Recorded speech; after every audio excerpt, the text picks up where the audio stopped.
Muy buenas. ¿Cómo estáis? ¿Estáis disfrutando el evento? ¿Todo bien? Pues nada, lo primero quería dar las gracias a INCIBE por la invitación y bueno, espero que estéis disfrutando, que desde el punto de vista de la industria consideramos que este tipo de eventos son muy importantes a la hora de concienciar a los ciudadanos. Como veremos en la presentación, el factor humano es uno de los principales puntos de entrada para comprometer redes y es muy importante la labor que INCIBE, entre otros organismos, están haciendo para ayudarnos a la industria a proteger a nuestros usuarios. Sobre mí, mi nombre es Jaime Blasco, soy Chief Scientist en una empresa llamada Alienbolt. ¿Cuántos de vosotros conocéis Alienbolt? Bueno, algunas personas. Y como sabréis, la empresa Alienbolt nació en España y hace unos años tuvimos la oportunidad de irnos a Estados Unidos y hemos crecido a nivel internacional. Y bueno, todavía seguimos teniendo un equipo grande de ingenieros en España, pero hemos crecido internacionalmente y actualmente tenemos la sede en Silicon Valley. Yo vivo en San Francisco desde hace unos años. Y os quería contar una anécdota. No sé cuántos de vosotros habéis vivido en el extranjero durante un par de años. Pues igual os ha pasado a vosotros. Cuando tuve la oportunidad de ir a Estados Unidos, yo decía, joder, qué bien, por fin mi inglés va a mejorar. Y me fui allí y efectivamente mejoró un poco. Pero el problema es que a partir de los 2, 3 años me di cuenta que mi español empezaba a empeorar. Y después de 3 o 4 años lo que pasa es que no hablo ni inglés ni español, hablo un mix de los dos idiomas. Y lo que sí os quería decir es que si se me escapa alguna palabra en inglés o algún spanglish, que os ruego que me perdonéis porque es el problema que he visto. Vale, quería empezar sobre cuántos de vosotros trabajáis en la industria de seguridad. Pues seguramente os hagan esta pregunta una y otra vez. Amigos y familiares a mí siempre me preguntan, oye, qué guay, trabajas en ciberseguridad, los hackers, ¿qué haces en el día a día? Y el problema es que la gente ha visto esas películas, y hemos ido de mal en peor. Para mí, Juegos de Guerra fue una película brillante, era bastante realista. Sneakers es mi película favorita, creo que hacen un trabajo fenomenal a la hora de explicar cómo funciona la seguridad, y a partir de ahí todo se complicó. Hackers en 1995, los hackers iban en patines a todos lados. En 2001 ya fue tremendo porque empezaron a mezclar hackers con sexo y todos sabemos que eso es ciencia ficción, así que las cosas se complicaron mucho. Entonces seguramente vuestros familiares creen que habéis estado en la cárcel, como el señor de Black Hat, y luego ayudáis a todos los gobiernos a hackear centrales nucleares, y ese es el principal problema. Pero la gente que trabajáis en ciberseguridad sabéis que no es así, ¿vale? Y en los 10 o 12 años que llevo en la industria, me he dado cuenta, y me he dado cuenta recientemente, mi película favorita es Too Fast, Too Furious, y es como describe esta industria. De repente nos encontramos con que hay miles de empresas que ofrecen soluciones de seguridad. Por cada control de seguridad que queráis instalar, hay por lo menos 10 o 20 empresas que tienen un producto que es prácticamente una copia del producto de la competencia y hacen exactamente lo mismo. 1.400 vendors existen en el mundo a día de hoy. 1.400 empresas. Desde el punto de vista de un usuario, desde el punto de vista de una empresa, cuando vas a comprar un producto de seguridad, ¿cómo demonios? De hecho, lo de poner amarillo con blanco resulta que no ha sido una buena idea. Pero 1.400 vendors, ¿cómo un usuario puede saber cuál es el mejor producto y cuál es el producto que le va a ayudar? Y la conferencia que quería hacer hoy es una autocrítica. Es decir, estoy acostumbrado a dar charlas en las que explico cómo la industria de seguridad va a ayudar a resolver vuestros problemas y vais a comprar mi producto. En este caso voy a hacer una autocrítica y voy a hablar de algunos de los problemas que como industria nos estamos enfrentando. Uno de los problemas es que os vendemos cajas cajas mágicas. Os vendemos un producto y nuestros comerciales, cuando os visitan vuestras empresas, os prometen que va a solucionar todos vuestros males. Vais a enchufar una caja en vuestro data center y ya no hay ningún hacker que pueda comprometer vuestra red. Eso es totalmente falso. Y parte de culpa la tenemos desde la industria porque hacemos una labor terrible a la hora de hacer marketing. Next Generation Firewall, Next Generation IDS, es el mismo producto con el nombre cambiado. Es decir, llevamos vendiendo firewalls 20 años y el firewall que te venden ahora mismo es un Next Generation Firewall. Es el mismo firewall. El problema no es el firewall, el problema es el concepto de un firewall. Las redes han cambiado en los últimos 10, 20 años. El concepto de poner una barrera tras otra ya no funciona.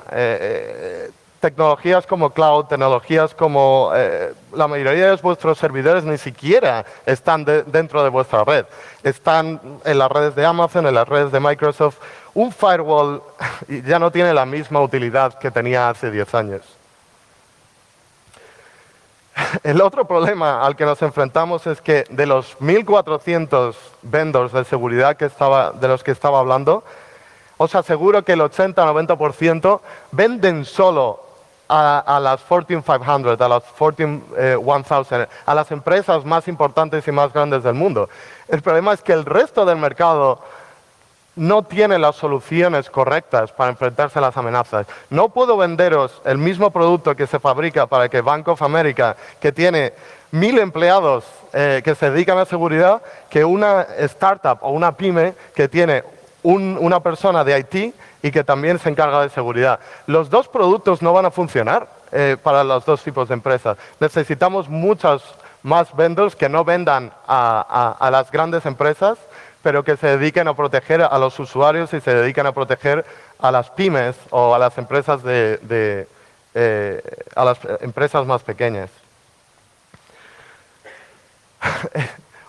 Es que cada vez que veo este número, la verdad, me enfado. Es decir, se estima que en los próximos 5 años las empresas se van a gastar $1 trillón. $1 trillón en seguridad. Estamos hablando, estaba consultando esta mañana datos para comparar esta cifra. Ir a Marte cuesta $500 billones, la mitad de esa cifra. Es decir, construir la infraestructura, construir las naves espaciales, entrenar a los astronautas, enviarles a Marte, todo eso cuesta la mitad del gasto a nivel mundial que va a haber en ciberseguridad en los próximos 5 años. O sea, como sociedad creo que estamos haciendo mal las cosas. Es decir, ojalá, yo trabajo en el mundo de la seguridad, pero ojalá me quedase sin trabajo porque todos los sistemas fuesen totalmente seguros y pudiésemos dedicar a nuestro tiempo a otros temas que son más importantes, como mandar a los humanos a Marte. Y podríamos gastar el mismo dinero, de hecho la mitad de lo que las empresas se van a gastar en ciberseguridad.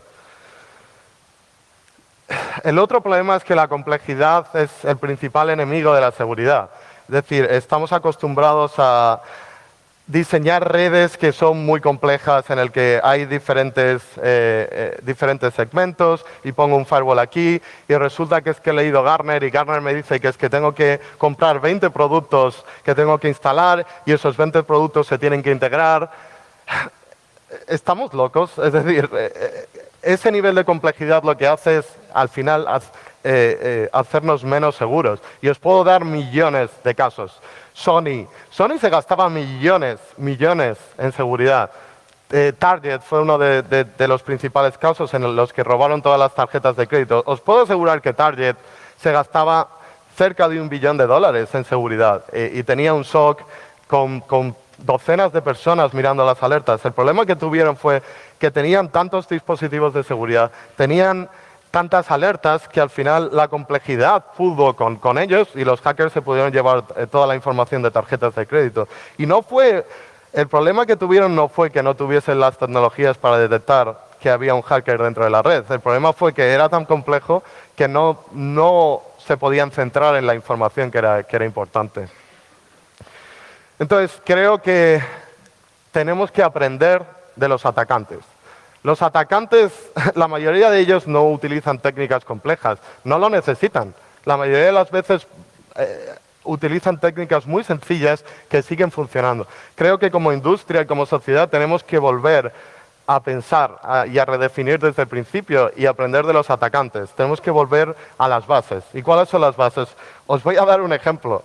Los atacantes utilizan, seguro, todos vosotros sabéis lo que es una macro. Es un trozo de código que puedes embeber en un fichero Office y que cuando abres te puede infectar con malware. Y es algo que ransomware está utilizando últimamente. ¿Creéis que esto es una técnica nueva? La primera prueba de concepto fue en 1995. En 1999, si algunos os acordáis de Melissa, fue uno de los virus más famosos que se replicaba a partir de macros. En 2016 seguimos con los jodidos macros. Lockheed, Dridex, un montón de ransomware siguen utilizando la misma técnica. Señores, 21 años. 21 años y los atacantes siguen utilizando las mismas técnicas después de que nos vamos a gastar $1 trillón en proteger las redes. Algo estamos haciendo mal. Otro ejemplo, spear phishing o phishing. En 2003 el Pentágono sufrió un ataque desde China. En 2009 Aurora comprometió Google, comprometió Microsoft, comprometió a muchas de las grandes empresas en Silicon Valley. En 2016 seguimos viendo la misma técnica. DNC, Yahoo, os podría dar millones de empresas que han sido comprometidos por phishing o spear phishing. Señores, 13 años, seguimos igual, por Dios.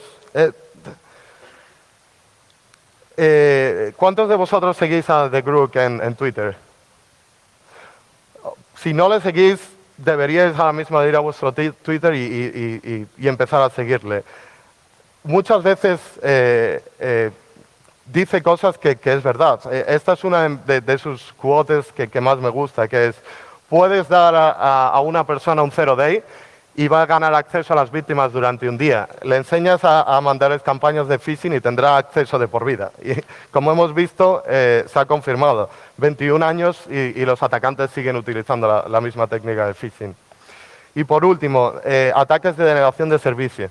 En 1998 hubo un grupo famoso de hackers, Loft, en Estados Unidos, que visitaron el Congreso y contaron a los congresistas cómo ellos pensaban que podían tirar Internet en 5 minutos. ¿Vale? Y esto era el gobierno. En 2007 Estonia sufrió un ataque de servicio distribuido que básicamente tumbó al país entero, todas las infraestructuras críticas. Y en 2016, seguro que os acordáis, hace unas semanas, el problema que tuvimos con Mirai y el ataque a DNS, que casi tumba Internet entero. Señores, la persona que lanzó el ataque de Mirai era un chavalín en su casa, no era ni siquiera un Estado. Era un chavalín en su casa que tuvo la idea de utilizar la botnet Mirai, que supongo que os acordaréis, estaba compuesta por dispositivos de IoT, principalmente cámaras conectadas a Internet y grabadores conectados a Internet también. Y casi tumba Internet entero. El problema es que seguimos utilizando en Internet los mismos protocolos que se inventaron hace 30 años y no estaban pensados desde el punto de vista de la seguridad. Seguimos utilizando DNS, seguimos utilizando HTTP. Hemos definido hace años IP versión 6, HTTP versión 2, DNS Script. Hay que implementarlo. No podemos seguir utilizando los mismos protocolos que hace 20 años, porque un chaval en su casa puede desestabilizar Internet entero. No podemos seguir así. Y esto va para los periodistas, si hay alguno en la sala. Por favor, no sigáis diciendo que nuestras tostadoras pueden tumbar Internet, porque las tostadoras normalmente no están conectadas a Internet y las pocas que están conectadas a Internet están dentro de vuestra red. Las tostadoras no eran parte de la botnet que se usó en Mirai. Entonces, ¿qué podemos hacer? Yo creo que si pudiese hacer borrón y cuenta nueva y tirar a la basura todo el dinero que he gastado en dispositivos de seguridad, lo que haría es pensar en los detalles y cómo puedo mejorar simplemente cambiando pequeños detalles. Y uno de los ejemplos que os quería contar, y os recomiendo que busquéis esta conferencia en Internet. Es del equipo de seguridad de Google Chrome y explican cómo simplemente, aquí no había ninguna persona o ingeniero de seguridad involucrado en el proyecto. Eran todos diseñadores gráficos, ¿vale? Consiguieron reducir la cantidad de malware que la gente consumía con Google Chrome. Con algo tan sencillo como cambiar los mensajes con los que Google Chrome utiliza para alertarte que podrías estar bajando un fichero que contiene malware.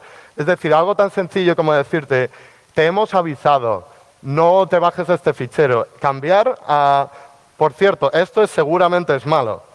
Por defecto no lo vas a ejecutar, pero si quieres, bajo tus consecuencias, lo puedes ejecutar.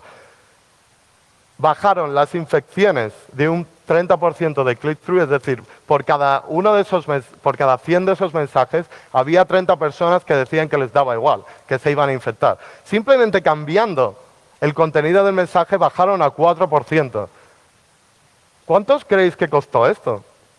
Es cambiar un mensaje y consiguieron reducir las infecciones en un gran porcentaje. Pero, por supuesto, vamos a echarle la culpa al usuario, ¿no? Es más fácil decir, no, es que el usuario ha recibido un correo, ha clicado en el fichero y se ha infectado, entonces el atacante, gracias a ese punto de entrada, ha conseguido robar la base de datos de clientes.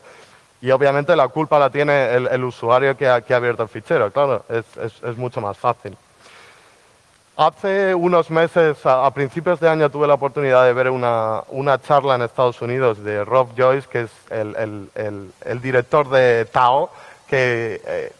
¿Cuántos de vosotros sabéis lo que es Tao? Pues Tao es el grupo de hacking que tiene la NSA, ¿vale? Son los cracks mundiales que la NSA tiene metidos bajo tierras y que son los que hackean redes en China, redes en Rusia, redes en Corea del Norte. Lo que dijo este señor es que la peor pesadilla para la NSA es un sysadmin que está prestando atención y que utiliza las técnicas básicas. Estoy prestando atención, miro los logs. Estoy prestando atención, miro que no hay usuarios locales. Estoy prestando atención, miro que todos los sistemas están actualizados. No estamos hablando de que tengas que gastarte billones en sistemas de seguridad complejos. Es algo tan sencillo como prestar atención. Por supuesto, esto no es no te va a proteger de todos los atacantes. De hecho, eso no te va a proteger de la NSA, pero te va a proteger de otros muchos atacantes. Pero claro, si habéis hablado con cualquier vendedor de seguridad, la moda ahora es que tienen un nuevo producto que está en la cloud y que utiliza inteligencia artificial y eso os va a salvar de todos los males, ¿verdad? Pero vamos a pensar un poco antes de decir esto. Desafortunadamente tenía varias slides en los que os iba a dar una introducción sobre Machine Learning y Artificial Intelligence, pero vi que ayer otro compañero dio una charla precisamente sobre Machine Learning. ¿Cuántos de vosotros estuvisteis aquí? Pues mira, me ahorro lo básico, pero básicamente, bueno, y por cierto te quería dar las gracias porque me has salvado 5 o 6 slides, haces un trabajo excelente. Entonces, ¿quién de vosotros podría describir en 10 palabras lo que es Machine Learning? ¿Quién quiere? ¿Nadie? Tú dijiste que habías estado, ¿no? ¿No? Bueno. Bueno, para repasar, para los que no estuvisteis en esa charla, básicamente la idea es que en lugar de definir reglas, lo que vamos a hacer es generar un dataset de ejemplos, pasar esos ejemplos a un modelo y decirle el resultado que esperamos. Por ejemplo, puedes tener 1 millón de fotos de gatos y perros clasificadas como es un gato, es un perro. Generas un modelo, le das todos esos datos de entrenamiento y el modelo, al final, utilizando diferentes técnicas, va a saber distinguir entre un gato y un perro con un porcentaje de error bastante pequeño hoy en día.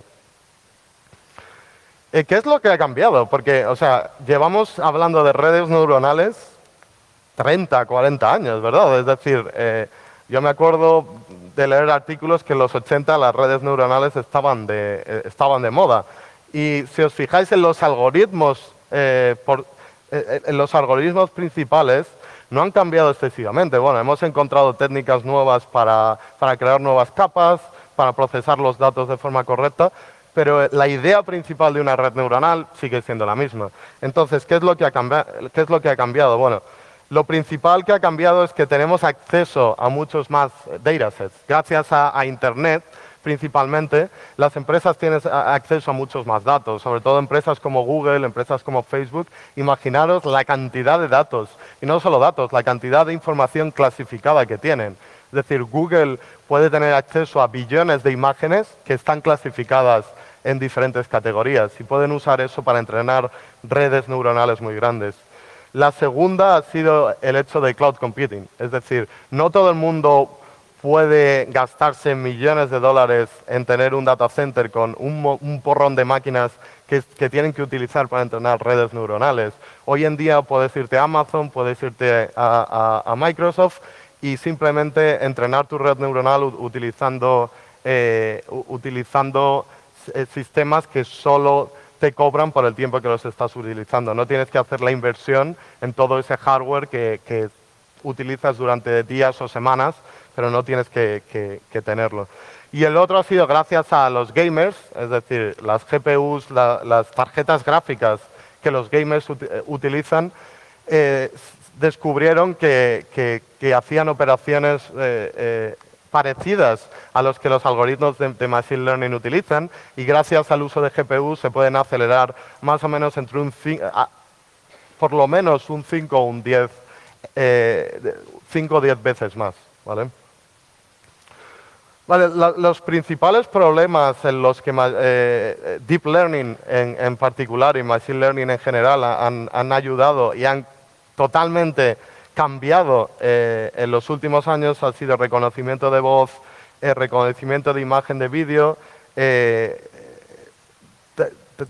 Machine Translation, a veces ya no sé hablar español, lo siento. Y el otro es reconocimiento de lenguaje natural, es decir, está de moda ahora el tema de los bots en Facebook y en otros sistemas donde puedes hablar con un bot y el bot te reconoce lo que estás diciendo. O temas como Alexa de Amazon o otros bots, por ejemplo, Google ha sacado últimamente. Para que os hagáis una idea de cuánto Deep Learning ha ayudado. ImageNet, ¿cuántos de vosotros sabéis lo que es ImageNet? Vale, pues ImageNet es un campeonato a nivel internacional que se celebra cada año. Entonces, lo que hacen es, te dan 100.000 imágenes que puedes usar como training, es decir, 100.000 imágenes que creo que están clasificadas en 20 o 30 grupos, por ejemplo. Te dan 1.000 imágenes de un barco, 2.000 imágenes de un gato, 3.000 imágenes de un coche. Y tienes que crear un algoritmo que es capaz, usando esos ejemplos, clasificar un 20%, que es el que se utiliza para saber cuánto error tiene tu modelo o cómo de bueno tu modelo es. En 2010 tenían casi un 30% de error. En 2010 no se usaba redes neuronales para este problema, se usaba features que alguien hacía a mano, es decir, modelos como reconocimiento de ejes, reconocimiento de formas, y eso se pasaba a un modelo que era bastante básico. En 2012 fue cuando a alguien se le ocurrió utilizar redes neuronales, y fue AlexNet, y bajó el error de 30 a 15%. Y a partir de ahí, como habéis visto, utilizando redes neuronales, a día de hoy, el año pasado, en el campeonato, el error del modelo que ganó era menos que el de un humano. Es decir, estamos hablando que el modelo matemático tenía menos error a la hora de clasificar imágenes que un humano. O sea, estamos hablando el progreso que se ha hecho en 4 años ha sido dramático. Otra de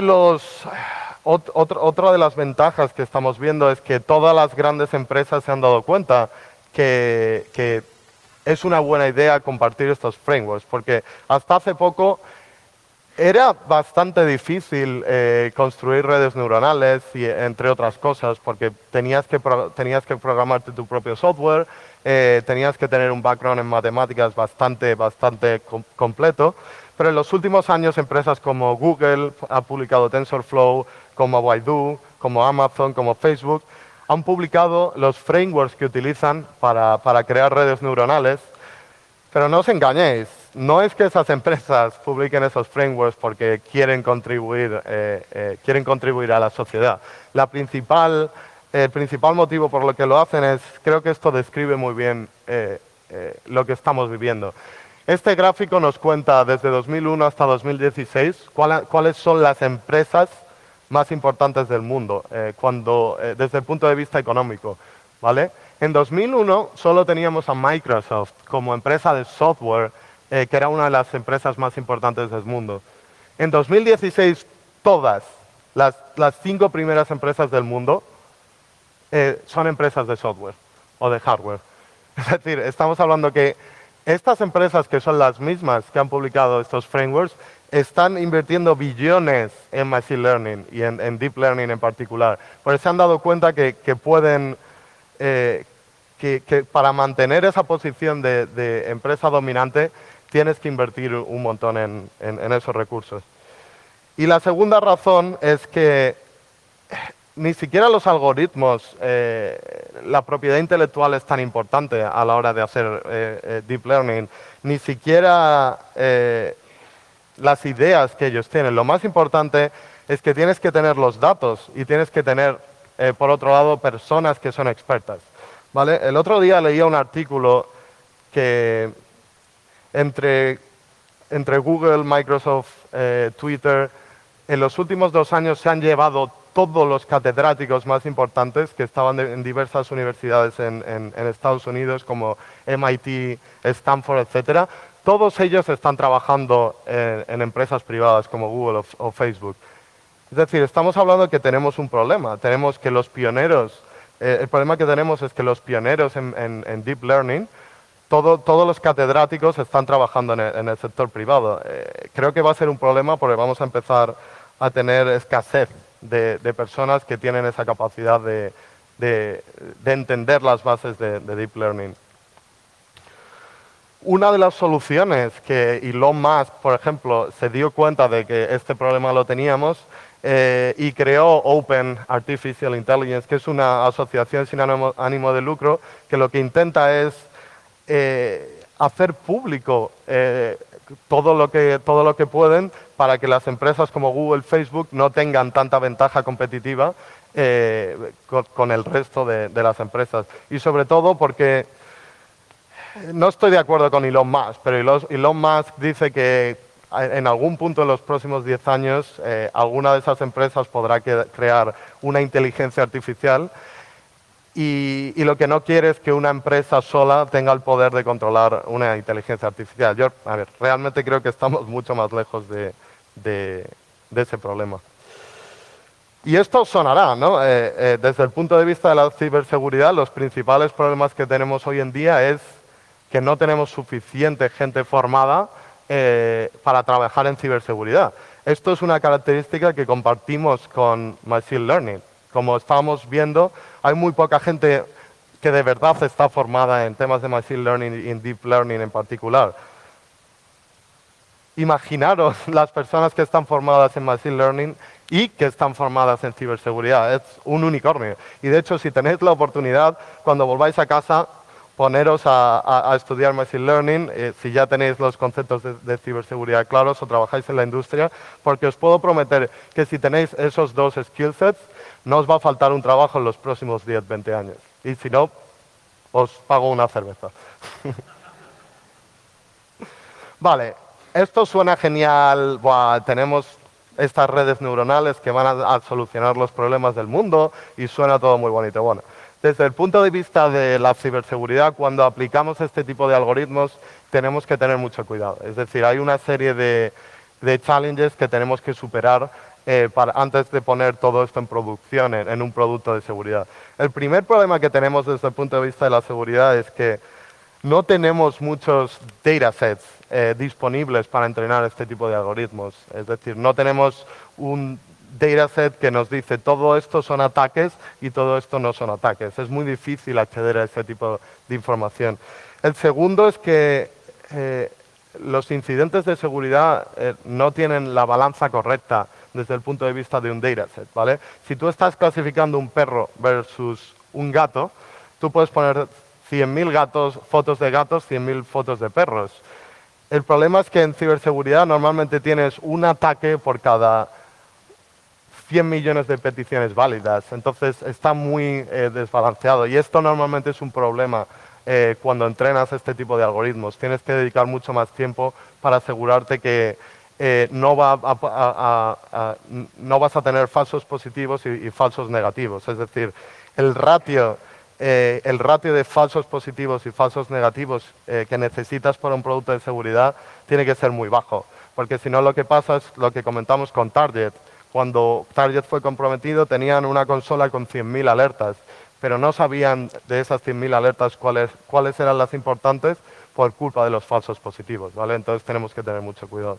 El otro problema es lo que hablábamos. One Shot Learning quiere decir, el cerebro humano, nosotros cuando somos pequeños y vemos a un perro una vez, lo más normal es que la próxima vez que veamos a un perro, sabemos que es un perro, ¿verdad? No tenemos que ver a 100.000 perros para saber lo que es un perro.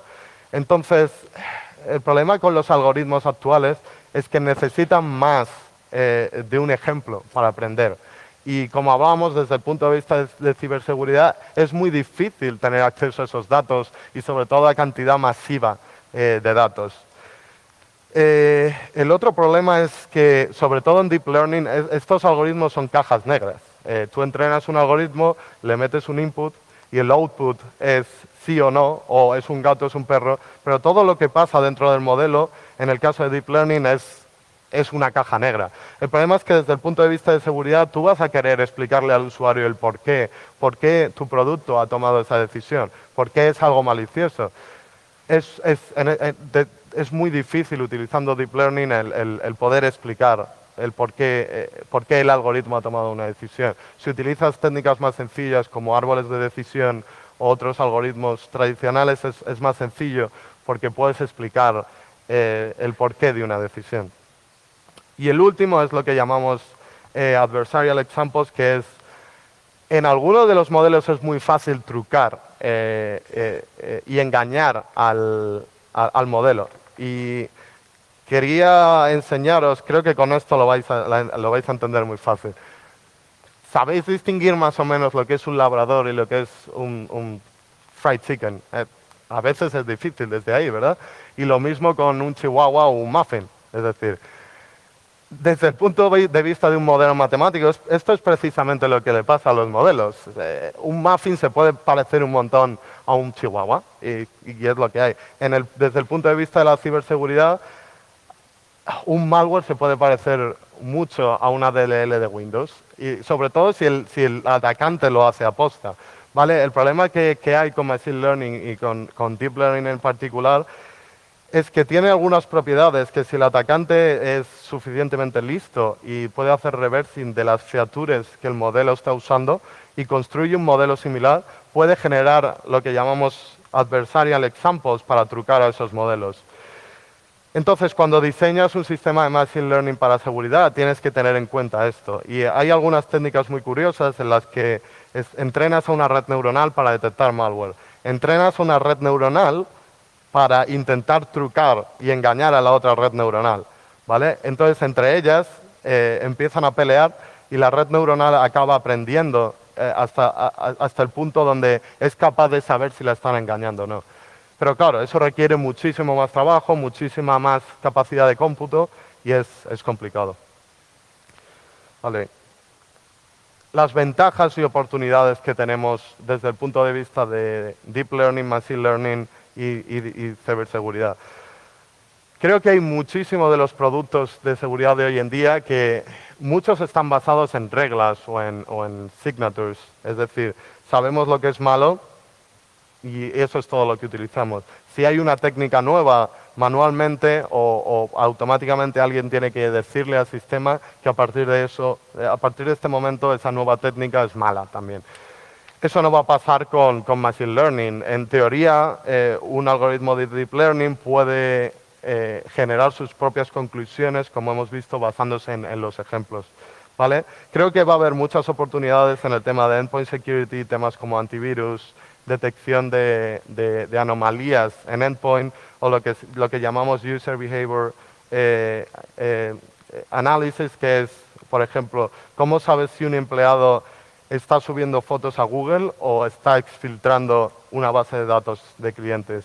Creo que Machine Learning puede ayudar con ese problema porque los ejemplos va a ser el comportamiento normal de un usuario y podemos describir más o menos de forma correcta cosas como exfiltrar datos o otras anomalías que indican un atacante.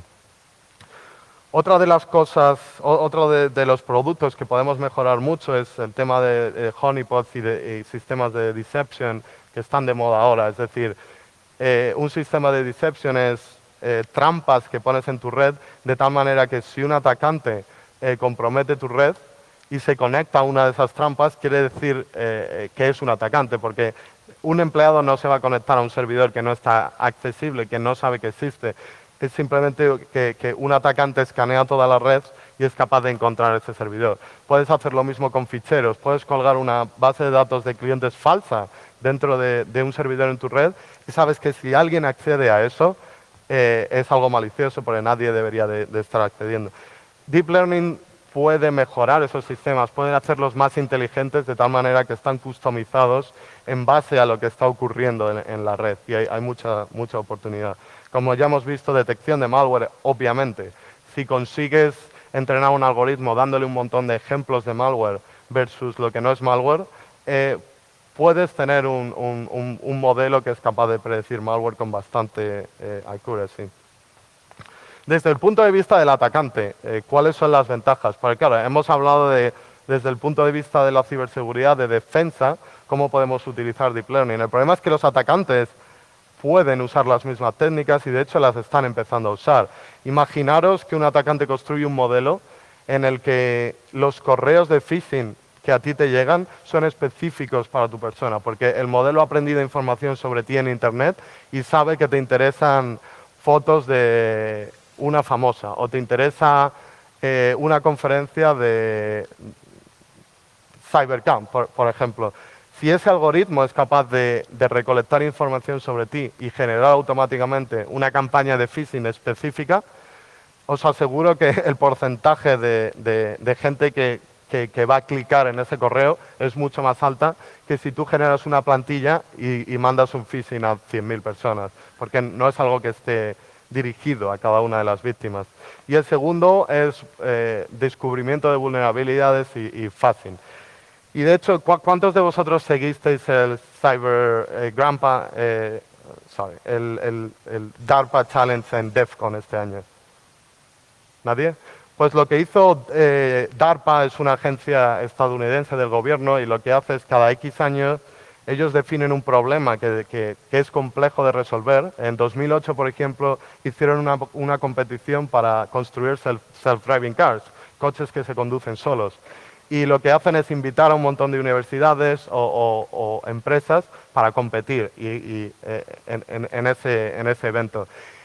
Por ejemplo, el equipo que ganó en 2008 al construir un self-driving car es la gente que construyó el self-driving car después, a los 2 o 3 años en Google. ¿Vale? Este año lo que hicieron fue una competición en la que se creó un CTF, como el que están jugando la gente aquí. La diferencia es que no eran humanos los que competían en el CTF. Los que competían en el CTF eran máquinas, modelos que la gente había programado para jugar ese CTF automáticamente. ¿Qué va a pasar? DARPA es bastante bueno a la hora de saber si va a haber un cambio en la industria importante. O sea, dio mucha importancia a los self-driving cars. Y vemos que últimamente tenemos empresas como Tesla que está empezando a usar esa tecnología. Si DARPA está diciendo que el uso de Machine Learning e inteligencia artificial en ciberseguridad, estamos en el punto en el que hay sistemas autónomos que pueden competir un CTF y encontrar vulnerabilidades y parchear vulnerabilidades automáticamente, y no es en la realidad. Es decir, crearon una mini versión de un sistema operativo. Obviamente no competían en las mismas condiciones que un atacante real, pero aún así, es decir, los competidores consiguieron resolver automáticamente muchos de esos problemas, ¿vale? A la gente le encanta decir el antivirus ha muerto porque tenemos inteligencia artificial que va a solucionar todos los problemas. No, como hemos visto, no nos tenemos que engañar todavía. Desde el punto de vista de la detección, todavía es importante el uso de firmas, el uso de heurísticas y el uso de Machine Learning. Las empresas antivirus no son tontas, no es que las empresas nuevas han venido con la idea de usar Machine Learning para resolver ciberseguridad. Muchos de los antivirus llevan utilizando esas técnicas durante muchos años, por ejemplo, para generar heurísticas automáticamente, y muchos de ellos utilizan una combinación de Machine Learning, heurísticas y firmas, ¿vale? Otro de los motivos es que el uso de redes neuronales muchas veces no es adecuado porque necesitas, por ejemplo, mucho performance. Imaginaros que tienes que detectar ataques a nivel de red y tienes que analizar 100 gigas por segundo. Os aseguro que utilizar una red neuronal es algo muy, muy complejo porque va a necesitar muchos recursos. Igual lo que te interesa es como de antemano sabes las firmas de ataques que son malos, utiliza eso y luego mete otra capa utilizando otras técnicas, pero no intentes resolver todos los problemas utilizando redes neuronales porque está de moda, ¿vale? Y esto es lo que quería decir, que hay que centrarse en el problema primero y no en la tecnología. Hay un montón de startups ahora, y en Silicon Valley las vemos todos los días, que es, sabemos un montón de Machine Learning y hemos creado esta startup y vamos a resolver todos los problemas del mundo. Y yo les pregunto, vale, ¿qué problemas resuelves para el usuario? Y dicen, no, estamos construyendo una red neuronal y luego ya nos centramos en el problema. Bueno, no debería de ser al revés. Creo que tenemos que encontrar un problema que los usuarios tienen y luego elegir la tecnología correcta que nos puede ayudar a resolver ese problema. No pongamos la tecnología primero, pongamos el problema primero.